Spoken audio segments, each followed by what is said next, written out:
ఉద్యమ సమయంలో జరిగిన కవాతు గుర్తుకు వచ్చేలా ర్యాలీ జరుపుతామని బీఆర్ఎస్ నేత కర్నె ప్రభాకర్ అన్నారు. జూన్ 1వ తేదీన సాయంత్రం 6 గంటలకు హైదరాబాద్ పబ్లిక్ గార్డెన్స్ నుంచి ప్రారంభమై తెలంగాణ అమరవీరుల స్తూపం గన్ పార్క్ వద్దకు చేరుకుంటుందని తెలిపారు.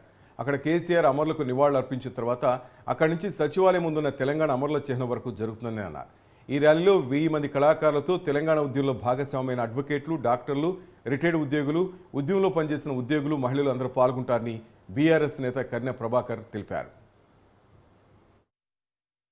1వ తేదీ నాడు సాయంకాలం 6 గంటలకి హైదరాబాద్లోని పబ్లిక్ గార్డెన్లో ర్యాలీ ప్రారంభమవుతుంది. 6:30కు తెలంగాణ అమరవీరుల స్తూపమైనటువంటి గన్ పార్క్ వద్దకు చేరుకొని అక్కడ మా పార్టీ అధ్యక్షులు కేసీఆర్ గారు అమరులకు నివాళులు అర్పించి అక్కడి నుండి ర్యాలీ తెలంగాణ అమరుల చిహ్నమైనటువంటి సెక్రటేరియట్ ముందు ఉన్నటువంటి తెలంగాణ అమరుల